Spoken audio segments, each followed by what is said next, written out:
Bonjour à toutes et à tous, bienvenue dans cette nouvelle vidéo. Et aujourd'hui, je suis avec Mills et nous allons vous parler de Basketful of Head. D'ailleurs, Mills, rassure-moi, tu l'as lu? Mills? Eh oh, Mills? Ouais, je suis là, oh là, ça tourne un peu. Désolé mec, c'était l'anniversaire de Rico hier et du coup il y avait un peu d'alcool et c'était compliqué, il y avait des meufs partout. Il y avait des tables de blackjack, du mezcal, un lama. Bref, une soirée un peu chelou. Mais bon, ça va aller, on se reprend. Let's go mon pote. Bon, et Basketful of Head, alors le nouveau récit de Joe Hill au Black Label chez Urban? Ouais, tout à fait, c'est dessiné par Léo Max, un dessinateur italien que, à titre personnel, je ne connaissais pas, à qui on doit Bataille, La Montagne Invisible ou encore Lucifer. Ok, en fait, t'as grave bossé ton sujet. Bon, Mills, est-ce qu'il y aura des spoils dans cette vidéo? Sois tranquille, mon pote, on va essayer de faire au mieux. Et si tu nous présentais la 4ème de couverture, Mills? Donne-nous envie de lire. Ok, mon poussin, je vois ce que tu veux dire. C'est parti. John Branch mène une vie bien tranquille jusqu'au jour où 4 criminels parviennent à s'évader de prison et enlever son petit ami Liam. Pour leur échapper, June n'a d'autre choix que de se munir d'une arme étrange, une hache viking du 8e siècle. Mais celle-ci est dotée de propriétés bien singulières. Pour sauver Liam, June n'a plus qu'une seule solution, garder la tête. Ou plutôt, tout un panier de tête. Froide, hein.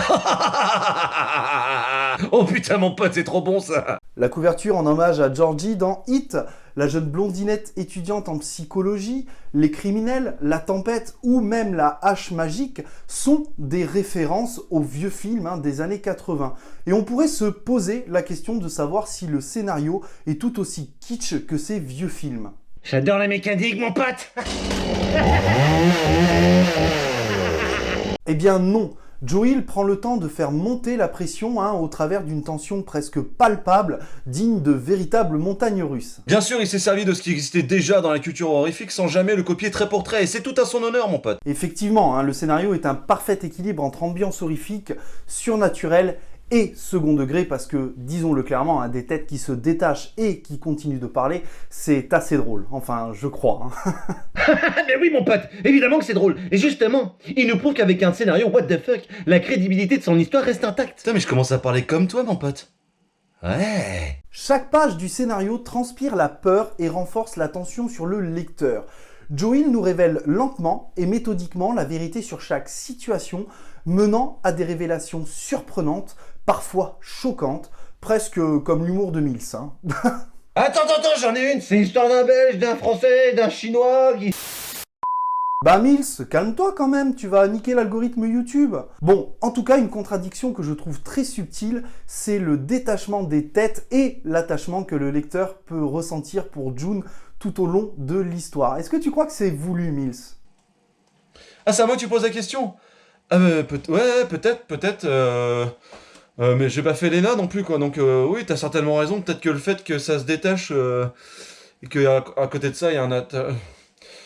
Tu peux faire des phrases plus simples pour aujourd'hui, parce que j'ai mal à la tête, mec, s'il te plaît. Ce comics m'a également permis de découvrir le dessinateur Léo Max, que je ne connaissais pas, et je vous avoue que j'adhère totalement à son style qui magnifie le scénario et s'approche du franco-belge. De plus, les cases et les planches contribuent à rendre l'atmosphère pesante, terrifiante. Sur la couleur, Dave Stewart fait un travail remarquable puisqu'il s'approche au maximum du style des années 80. Vous l'aurez donc compris, il y a énormément de points positifs dans ce comics. Mais ça, les points positifs, Mills, c'est ton point fort. Est-ce que tu en as relevé d'autres ? Ouais, les plus, mon pote. Moi et un G, on a adoré ce comics, on l'a bouffé d'une traite. Dès qu'on touche à des scènes en mouvement, comme dans les combats, c'est hyper réussi, mon pote. Effectivement, le dessin et la couleur sont tout à fait remarquables. Moi qui viens de l'école de la BD franco-belge, j'adore ce genre de dessin rempli de détails qui sert énormément l'histoire. Le format et le papier sont de qualité et la cover défonce, mec. Et j'adore l'évolution du personnage principal, John Branch, qui commence un peu timide et qui finit complètement affirmé. Ok, je te rejoins totalement. Et des points faibles, du coup ? Ah ouais, oui, bien sûr. Et c'est quoi ça, Chut, hop.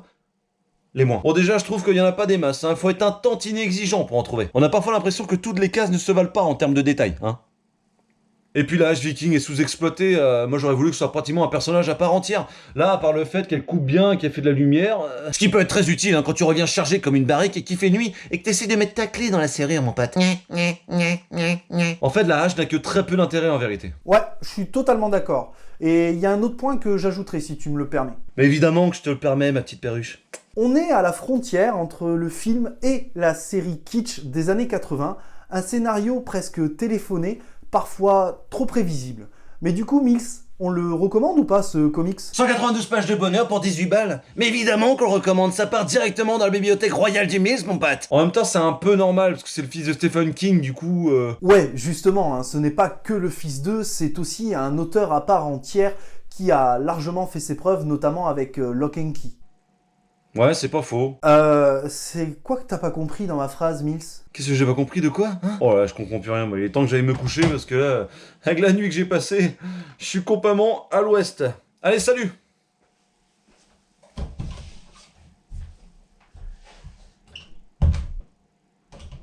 Ah oui, et n'oubliez pas de lâcher un like et de vous abonner à la chaîne d'Ingé Comics et à la Cape du Mills. Je compte sur vous, les potes. En tout cas, j'espère que cette review vous aura plu. N'hésitez pas à nous dire en commentaire hein, si vous avez aimé ou non ce comics, ou si vous souhaitez en savoir plus hein, sur la soirée de Mills et son lama.